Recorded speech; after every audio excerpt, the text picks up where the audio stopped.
universities don't really have a placement cell per se, just like how a lot of universities in India would, or like, at least the college that I went to in Mumbai had a placement cell. Their goal is not to get you a job. That onus is on you. The university, the better the university you go, they're going to have these career fair days twice or thrice a year, where all the big companies from all over will come in and they'll set up booths. And then you would go with your resume and go talk to the people at the booths. And if they find you interesting enough for some of the positions that they may have, they might shortlist you, and then you'd eventually get a call for an interview from them. I personally knew someone at Deloitte. I reached out, I spoke to someone who was leading the UX practice at that point, and then I interviewed and got the job. So it was basically my network that got me the job, not the university.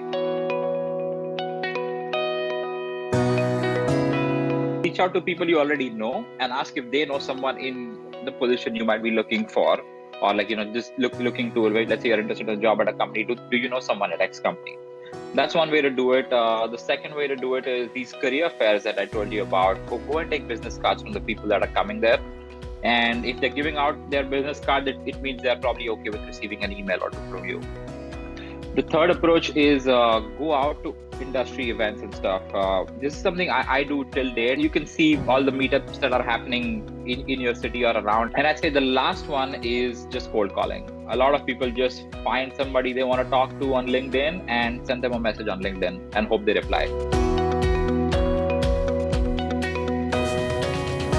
I happen to have someone in my family who's about 10-12 years older than me, and they've been doing this for a while. So I used to have them do mock interviews for me over the phone so that, I get a more realistic feel. And I would also go and talk to a lot of seniors, because they're essentially 1 year ahead in the whole process, right? And then they help me, like, polish off my resume, write certain things specifically in my portfolio and such. And it really depends on where you feel your gaps are. Most of the standard interview questions and guides and all that you find on Google pretty much get you there 70-80% of the time.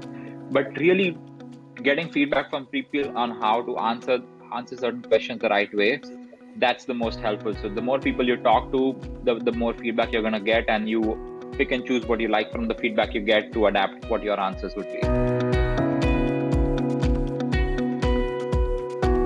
Most companies might do like a phone screen or two where they'll ask you about your experience, what kind of work you've done before, like, where does your design story lead you in terms of what strengths you bring to the table.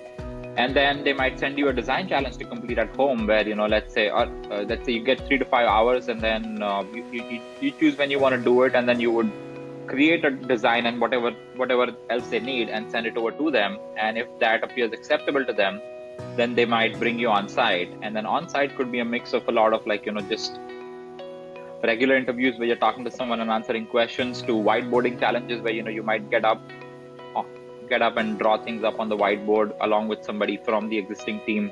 And they'll essentially want to see how you collaborate, what your approach to problem solving is. And then it's a mix of take-home challenges and certain design work that you do in person.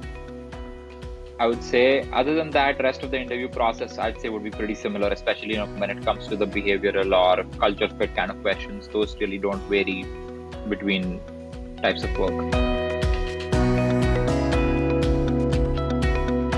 Deloitte Digital is basically the agency arm of Deloitte, where we build solutions for clients, like, for example, websites, apps, wearable, any interface that a human might interact with, we probably build it for them. 2 reasons why I chose Deloitte. First is just the breadth and depth of experience you get in a short amount of time. Second is communication skills. Now, as a stereotypical Indian software engineer, communication doesn't come easy. And the kind of person I was, if I can say something in a couple of sentences, I'm probably going to translate in one and be done with it. But that's really not how things work in America, right? They want more of the flowery language. You need to be able to say the same thing 3 or 4 different ways. And it essentially, it becomes, your style of talking becomes a tool of selling. And I really wanted to be good at that.